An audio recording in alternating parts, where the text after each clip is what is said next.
नमस्कार। आयुक्तालय के YouTube चैनल ज्ञान सुधा पर हम सतत प्रतियोगी परीक्षाओं हेतु महत्वपूर्ण विषय वस्तु का अध्ययन अध्यापन कर रहे हैं और इसी क्रम में हम हिंदी भाषा, साहित्य और काव्य शास्त्र के विविध पक्षों का अध्ययन कर रहे हैं और उसी के तहत कामायनी पर हम सतत व्याख्यात्मक और तथ्यात्मक चिंतन यहाँ पर प्रस्तुत कर रहे हैं। कामायनी का रचना काल 1935 ईस्वी है। इसके रचनाकार जयशंकर प्रसाद हैं जो कि छायावाद के आधार स्तंभ है। छायावाद और प्रसाद केंद्रित, जयशंकर प्रसाद केंद्रित कुछ महत्वपूर्ण तथ्य जिन पर लगातार प्रश्न पूछे जाते रहे हैं उन पर हम बात करते हैं। तो जब छायावाद की बात करते हैं, चूंकि छायावादी काव्यधारा का महत्वपूर्ण महाकाव्य है कामायनी, तो छायावाद शब्द का यदि पहले प्रयोग देखें तो मुकुटधर पांडे ने इसका पहले प्रयोग किया था और मुकुटधर पांडे ने श्री शारदा पत्रिका के, ये प्रश्न पूछा गया है, तो श्री शारदा पत्रिका के 1920 में जो 4 अंक निकले थे उसमें हिंदी में छायावाद शीर्षक से 4 लेख लिखे और छायावाद का विस्तृत और गहन विवेचन किया। तभी से हम कह सकते हैं कि छायावाद का नाम रूढ़ हो गया। मुकुटधर पांडे की ही कुररी के प्रति जो कविता है वो छायावाद की प्रथम कविता मानी जाती है। कुररी के प्रति, ये भी ध्यान रखें। यदि जयशंकर प्रसाद की बात करें तो इनकी जो झरना काव्य कृति है उसे छायावाद की प्रयोगशाला का प्रथम आविष्कार कहा जाता है। छायावाद की प्रयोगशाला का प्रथम आविष्कार, ये प्रश्न पूछा जाता है, तो छायावाद की प्रयोगशाला का प्रथम आविष्कार जो है वो झरना को माना जाता है। इसी तरह यदि देखें तो प्रसाद को कई जो आलोचक हुए हैं उन छायावाद का प्रवर्तक माना है और उसमें इलाचंद्र जोशी जो हैं उन्होंने कहा है कि जयशंकर प्रसाद छायावाद के प्रवर्तक हैं। तो ये बात भी ध्यान रखें कि इलाचंद्र जोशी ने जयशंकर प्रसाद को छायावाद का प्रवर्तक माना है।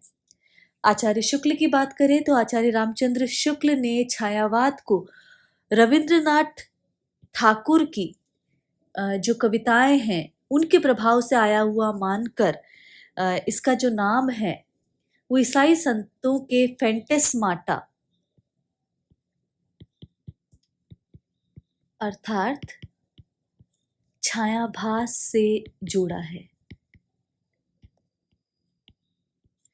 तो ये भी एक नाम है। आचार्य रामचंद्र शुक्ल ने ही छायावाद को चित्र भाषा शैली भी कहा है। ये भी प्रश्न पूछा जाता है। चित्र भाषा शैली कहा है छायावाद को, और किसने कहा है? शुक्ल ने कहा है, रामचंद्र शुक्ल ने। जयशंकर प्रसाद, जैसा कि हमने देखा है, कलाधर शीर्षक से, कलाधर उपनाम से ब्रजभाषा में कविताएं लिखते थे। बाद में वे प्रसाद उपनाम से लिखने लगे। चित्राधार जयशंकर प्रसाद का ब्रजभाषा का काव्य संकलन है। चित्राधार में अयोध्या का उद्धार, वनमिलन और प्रेम राज्य 3 लंबी कविताएं हैं जिन्हें काव्य कथाएं भी कहते हैं। करुणालय हिंदी का प्रथम गीति नाट्य है और इसमें यदि देखा जाए तो प्रसाद ने बड़े ही कौशल से याज्ञिक क्रियाओं की क्रूरता को निंदनीय और घृणित ठहराया है। तो ये मनुष्य की वास्तविक और धर्म मानवता इस ग्रंथ में वो बताते हैं। कानन कुसुम, झरना और लहर गीति काव्य हैं।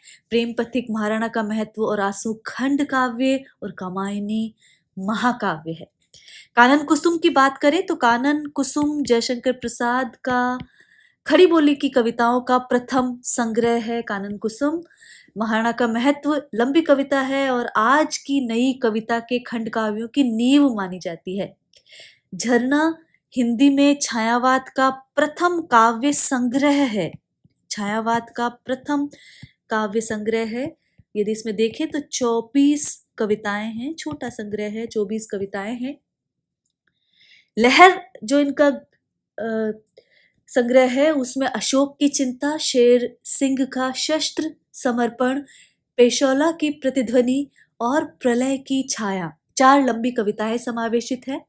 लहर की सबसे लंबी कविता जो है वो प्रलय की छाया है। इसमें गुजरात के राजा कर्ण की रानी कमलावती के मानसिक द्वंद्व का चित्रण किया है। प्रेम पथिक जो कविता है प्रसाद की जो रचना है उस पर अंग्रेजी कवि गोल्ड स्मिथ की द हर्मिट का प्रभाव देखा जाता है प्रेम पथिक पर, ये भी एक तथ्य है। उर्वशी जो महत्वपूर्ण रचना है, गद्य पद्यमय रचना है, चंपू काव्य है। इसे कामायनी की श्रद्धा का पूर्व संस्करण कहा गया है। जयशंकर प्रसाद की अंतिम रचना कामायनी है और इसकी प्रधान पात्र श्रद्धा है। काम की पुत्री होने के कारण इसका दूसरा नाम कामायनी है। इसमें 15 सर्ग हैं। चिंता, आशा, श्रद्धा, काम, वासना, लज्जा, कर्म, ईर्ष्या, ईड़ा, स्वप्न, संघर्ष, निर्वेद, दर्शन, रहस्य और आनंद। इसकी कथा का आधार, कामायनी की कथा का आधार देखें तो ऋग्वेद, छांदोग्य उपनिषद, शतपथ ब्राह्मण और श्रीमद् भागवत है, लेकिन घटनाओं का चयन मुख्यतः शतपथ ब्राह्मण से किया गया है। कामायनी भारतीय आनंदवाद का, जो कि शैव दर्शन का, प्रत्यभिज्ञा दर्शन का साकार रूप मानी गई है और इसमें मनु मन का, श्रद्धा हृदय का और ईड़ा बुद्धि का प्रतीक है। और कामायनी अंतःकरण से वृत्तियों के विकास की कहानी कहती है और जो सर्गों का नामकरण हमने देखा है वो इसी अंतःकरण की विभिन्न वृत्तियों के आधार पर हुआ है। निराला ने, जो सूर्यकांत त्रिपाठी निराला है, वो सुधा पत्रिका में कामायनी की समीक्षा करते हुए उसे रहस्यवाद का पहला महाकाव्य बताते हैं। रहस्यवाद का पहला महाकाव्य, तो ये भी एक महत्वपूर्ण तथ्य है। निराला बताते हैं, सुधा पत्रिका में उन्होंने कहा है। और आचार्य नंददुलारे वाजपेयी ने कामायनी को मानवता का रसात्मक इतिहास कहा है और डॉक्टर नगेंद्र मानव चेतना के विकास का महाकाव्य इसी ग्रंथ को कहकर पुकारते हैं। हम लज्जा सर्ग पर बात कर रहे हैं और लज्जा सर्ग के पदों पर हम निरंतर व्याख्या कर रहे हैं, उसके कलात्मक और भावात्मक पक्ष का हम अध्ययन कर रहे हैं। जैसा कि हमने देखा, लज्जा सर्ग में जो लज्जा मनोभाव है और जो कामायनी की मुख्य पात्र है श्रद्धा, उनके बीच वार्तालाप का चित्रण है। श्रद्धा लज्जा से, जो उसके हृदय में अकस्मात उत्पन्न हो आई है, उससे उसका परिचय पूछती है। लज्जा अपना परिचय देती है और कहती है, मैं एक पकड़ हूँ जो कहती ठहरो कुछ सोच विचार करो। तो जो यौवन में जो भ्रमित होने की स्थिति है उससे मैं बचाती हूँ और एक पकड़ के रूप में एक सचेत वहाँ पर मैं करती हूँ। और वहाँ पर जो भी स्त्री को वो कभी अशक्त बताते हैं, उसको अधिक सुकुमार और कोमल बताते हैं और वो कहती है कि आज मैं ये निश्चित समझ गई हूँ कि नारी पुरुष से दुर्बल होती है, लेकिन जो उसका अंतस भी वैसा ही कोमल होता है। जब वो कहलवाते हैं कि ये आज समझ तो पाई हूँ, मैं दुर्बलता में नारी हूँ, अवयव की सुंदर कोमलता लेकर मैं सबसे हारी हूँ। तो ये सारी बातें लज्जा सर्ग में प्रसाद ने कहलवाई है। आगे वो कहते हैं, निसंबल होकर तिरती हूँ इस मानस की गहराई में, चाहती नहीं जागरण कभी सपने की इस सुधराई में। तो यहाँ स्त्री की मनस्थिति का चित्रण किया गया है और श्रद्धा का संवाद है। श्रद्धा ये कह रही है, निसंबल होकर तिरती हूँ। निसंबल, संबल, निसंबल, संबल से रहित अर्थात आश्रयहीन होकर मैं तैरती रहती हूँ इस मानस की गहराई में।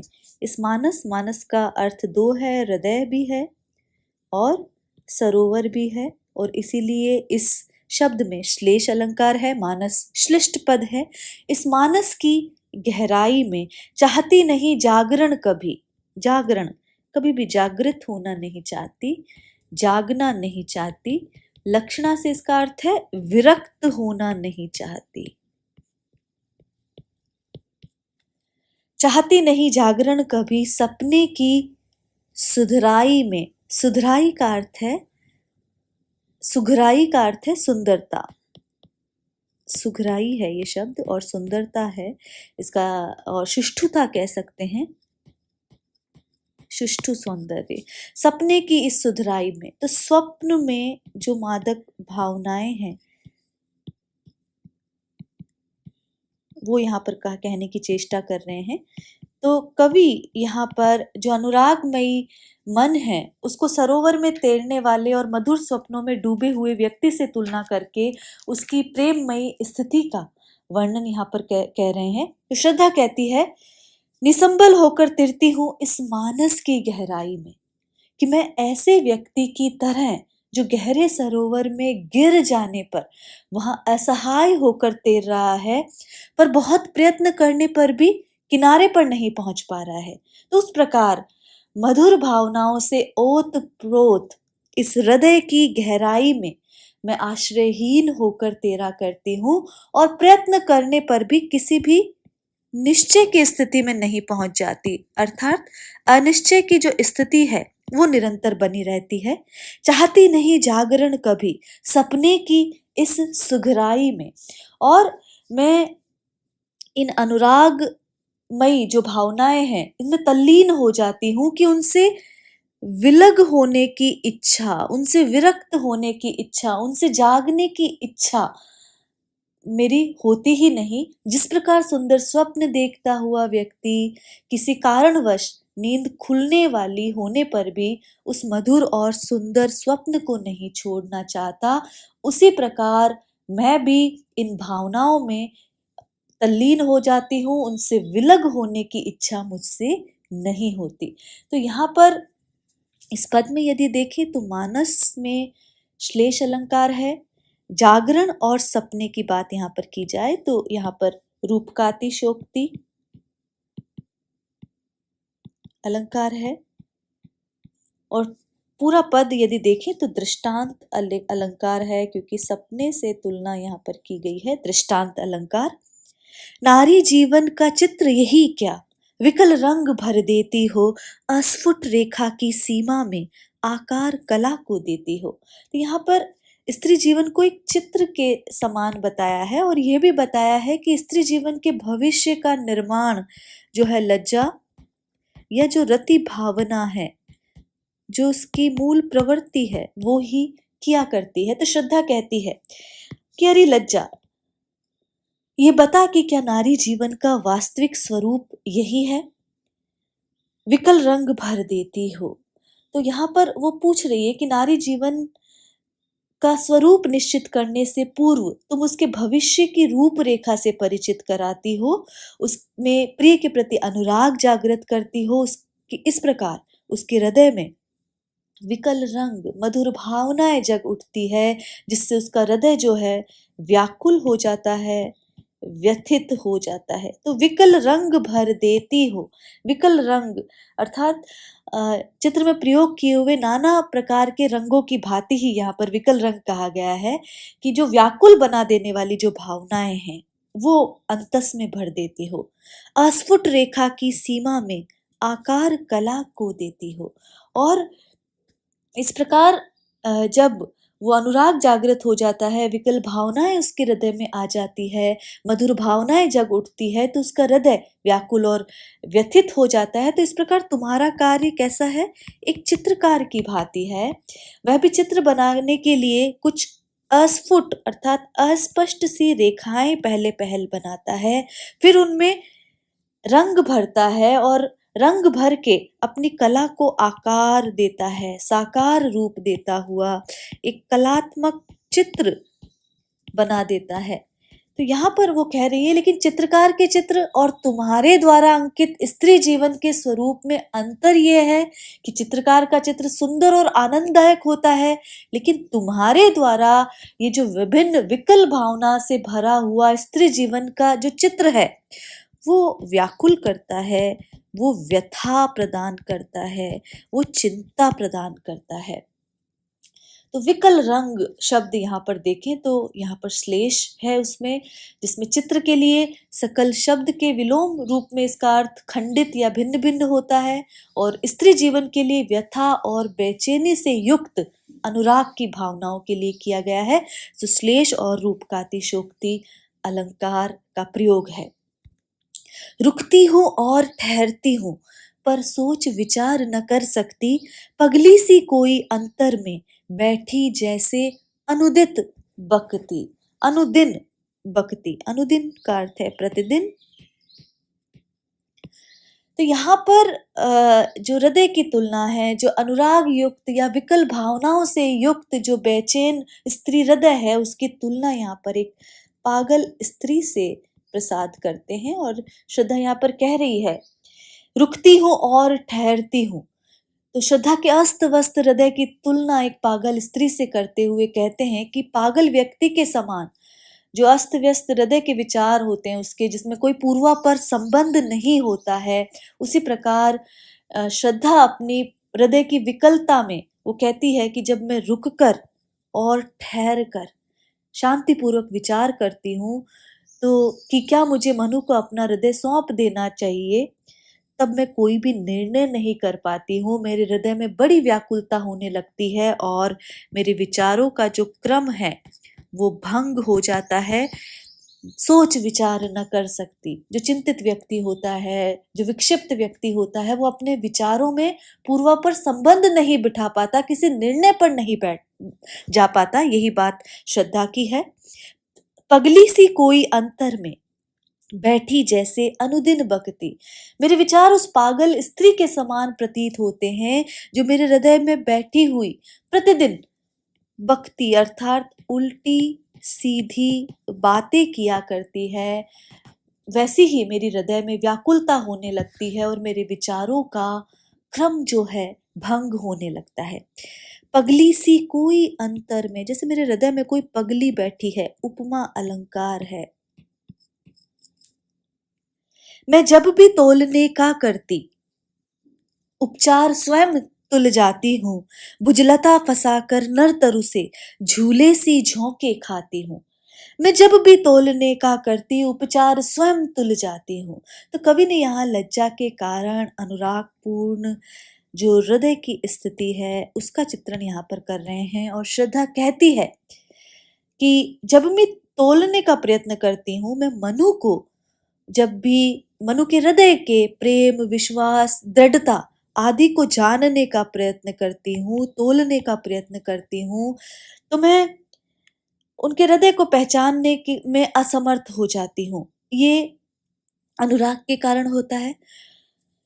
और इतना ही नहीं, मेरे लज्जा आदि से उत्पन्न विकारों से स्वयं मनु को ही मेरे अनुराग का विश्वास का पता लग जाता है। तो मैं जब भी मनु के विश्वास को प्रेम को जानने का प्रयास करती हूँ, मैं असमर्थ हो जाती हूँ और ये लज्जा मनोभाव के कारण ही स्वयं मनु को ही मेरे अनुराग और विश्वास आदि का पता लग जाता है। बुझलता फंसाकर नर तरु से झूले सी झोंके खाती हूँ। तो जिस प्रकार कोई लता वृक्ष का सहारा लेकर उससे लिपट जाती है, उससे उलझ जाती है, फिर तीव्र वायु के झोंके चलने पर उससे अलग नहीं हो पाती है और उससे झूलने लगती है, उसी प्रकार जब मैं मनु को गले लगाती हूँ तो उसके आकर्षण के कारण मेरा हृदय झूले के समान झोंके खाता हुआ विचलित हो उठता है। तो ये झूले सी झोंके खाती हूँ उपमा अलंकार यहाँ पर बताया है। तुल जाना का अर्थ यहाँ पर है दूसरों के द्वारा अपने मन को जान लेना, दूसरों के द्वारा हृदय को पहचाना जाना। नरतरु रूपक अलंकार है, पुरुष रूपी वृक्ष की बात यहाँ पर की जा रही है। झूले सी, झूलने के लिए डाले हुए झूले के समान, झोंके खाना, झोंटे खाना, ठीक है। और लक्षणा से इसका अर्थ यदि देखा जाए तो आकर्षण के कारण हृदय का डांवाडोल होना। और ये हृदय का डांवाडोल होना क्यों है? ये अनुराग के कारण है, ये आकर्षण के कारण है। इस अर्पण में कुछ और नहीं, केवल उत्सर्ग छलकता है। मैं दे दूं और फिर कुछ न लूं, इतना ही सरल झलकता है। इस अर्पण में कुछ और नहीं, केवल उत्सर्ग। उत्सर्ग का अर्थ है बलिदान, जो त्याग की भावना है। सर्वस्व न्योछावर करने की जो भावना है वो छलकता है, अर्थात प्रकट होता है। मैं दे दूं और न फिर मैं दे दूं और फिर कुछ लूं, इतना ही सरल झलकता है। तो सरल का अर्थ है जो सीधा सादा विचार है, जो सरल विचार है। तो इस अर्पण में कुछ और नहीं। तो जो स्त्री की जो एक त्याग और समर्पण की जो भावना है उसका चित्रण यहाँ पर किया गया है। जो भारतीय स्त्री या स्त्री का जो मूल स्वभाव है, जो मूल भावना है त्याग और समर्पण की, उसका चित्रण करते हुए प्रसाद कह रहे हैं कि वह अपनी पति से वैसे ही त्याग की अपेक्षा नहीं करती है। तो श्रद्धा जब मनु को अपना हृदय समर्पित करने का विचार कर रही है तो वह किसी स्वार्थ में नहीं, कुछ और नहीं, किसी स्वार्थ में नहीं, वरन केवल उत्सर्ग के कारण, केवल बलिदान की भावना के कारण, त्याग के कारण वो कुछ भी अपेक्षा वहां पर नहीं करती। मैं दे दूं और न फिर कुछ लूं, इतना ही सरल झलकता है। तो उसके हृदय समर्पण में केवल सर्वस्व न्योछावर करने की भावना प्रकट होती है। उसका एक ही सरल सा विचार है कि वह अपना तो मनु के लिए सर्वस्व लुटा दे, परंतु बदले में उससे कुछ भी ना ले। तो यहाँ पर जो त्याग और समर्पण की भावना है स्त्री जीवन की, वो अभिव्यक्त हुई है। क्या कहती हो ठहरो नारी, संकल्प अश्रु जल से अपने, तुम दान कर चुकी पहले ही जीवन के सोने से सपने। संकल्प, कुछ कार्य करने का जो निश्चय है, जो प्रतिज्ञा है, वो संकल्प है। अश्रु जल से अपने, आंसू रूपी जल की बात की जा रही है, रूपक अलंकार है। तुम दान कर चुकी पहले ही जीवन के सोने से सपने, जो मधुर स्वप्न है, उपमा अलंकार है यहाँ पर। मधुर स्वप्नों की भांति जो मधुर कामनाएं हैं उनकी बात यहाँ पर की जा रही है। तो भारतीय संस्कृति की बात की जाए, उसकी संकल्प रहित दान करने की जो प्रथा है उसकी बात मनु यहाँ पर कर रहे हैं।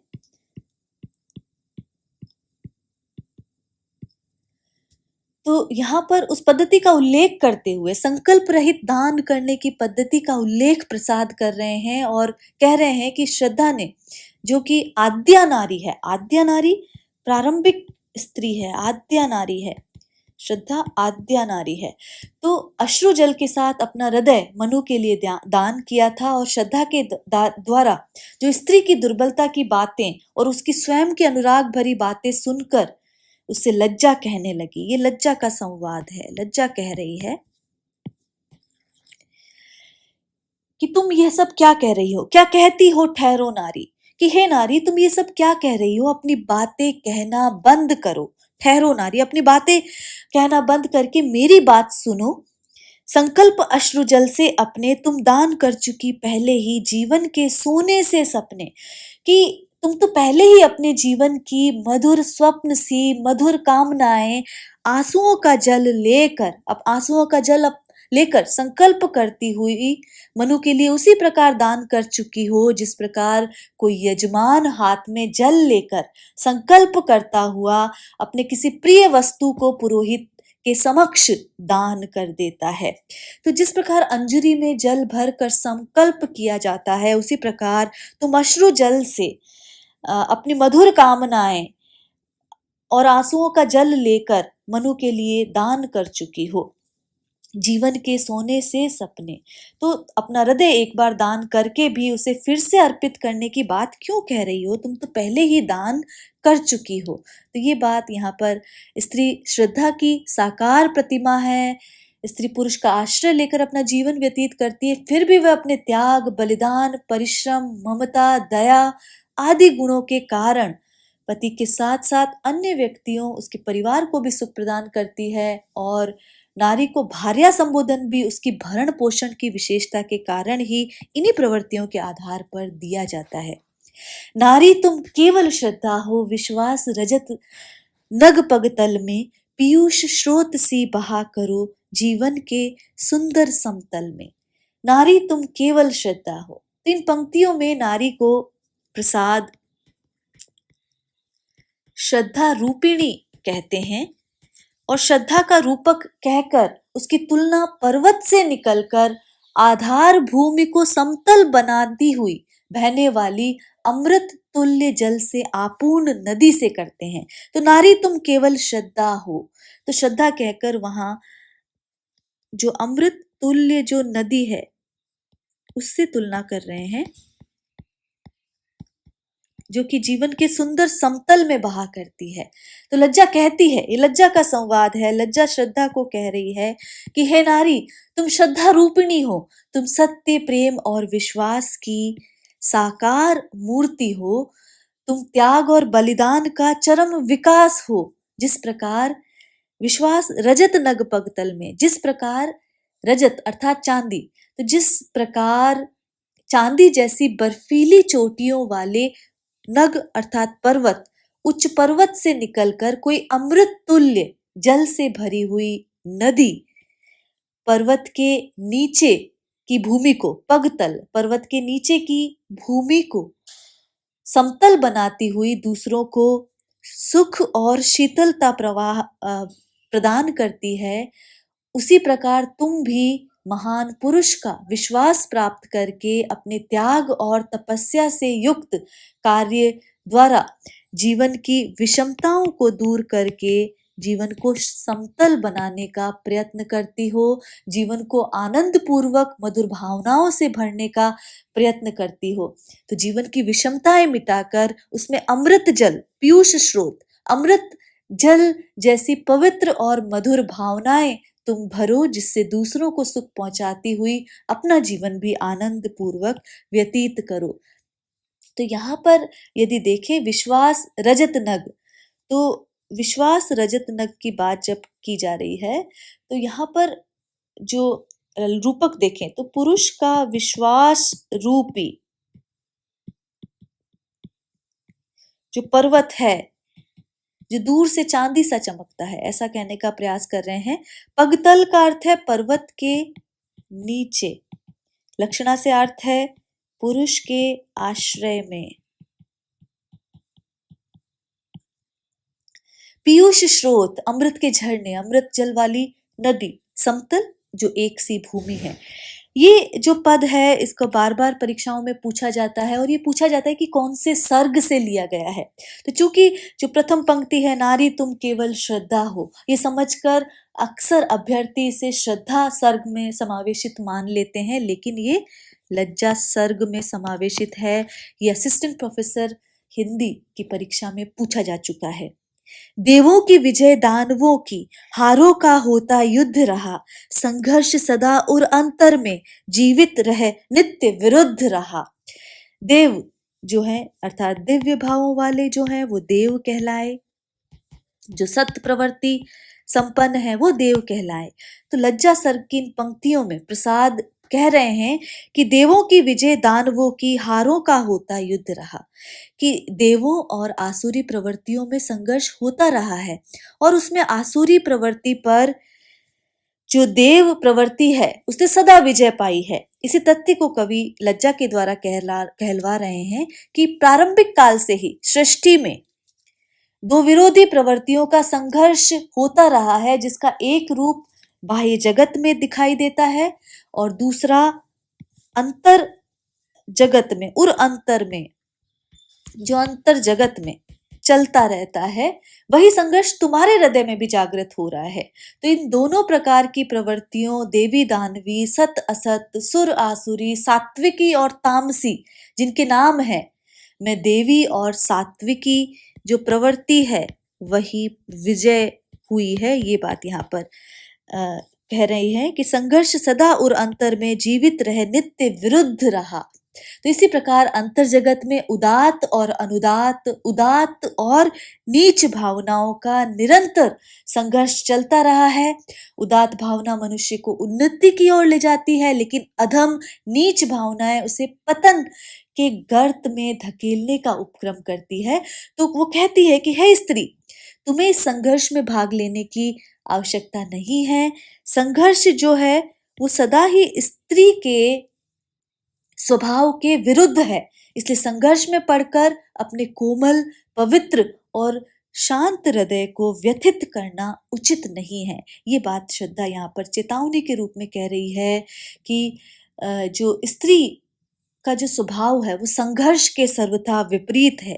तो संघर्ष सदा और अंतर में जीवित रहे नित्य विरुद्ध रहा। ये संघर्ष जरूर रहता है, लेकिन तुम्हें इस संघर्ष में भाग लेने की आवश्यकता नहीं है, क्योंकि संघर्ष नारी स्वभाव के सर्वथा विरुद्ध है।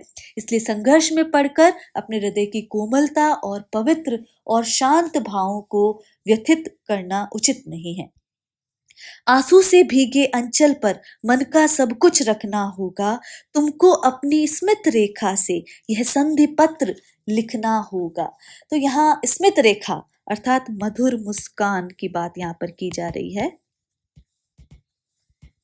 संधि पत्र लिखना तो प्रेम संबंध बनाए रखने की जो प्रतिज्ञा का पत्र है वो लिखना होगा, ये बात यहाँ पर कही जा रही है। आंसू से भीगे अंचल पर, आंसुओं को पहुंचने के कारण स्त्री का जो वस्त्र है जो भीगा हुआ है उसकी बात ये कह रहे हैं कि स्त्री जो है अपनी इच्छा से अपने साथी का वरण नहीं करती, लेकिन अपने माता पिता से करती है। और यही विवाह संबंधी परवशता की बात यहाँ पर लज्जा कह रही है कि हे नारी, आंसू से भीगे अंचल पर मन का सब कुछ रखना होगा।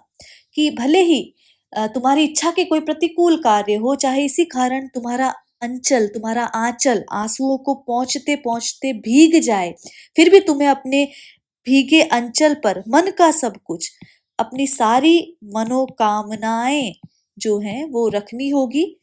तुमको अपनी स्मित रेखा से अपने हृदय के दुख को विवश होकर छिपाना होगा और मधुर मुस्कान की एक हल्की सी रेखा मुख पर छिटकाते हुए तुम्हें आजीवन प्रेम अपने हृदय में बनाए रखना होगा। और इस प्रकार संधि पत्र लिखना होगा, इस प्रकार प्रतिज्ञा करनी होगी जिस प्रकार दो शत्रु राष्ट्र परस्पर युद्ध न करने के लिए एक संधि पत्र लिखकर प्रतिज्ञा करते हैं।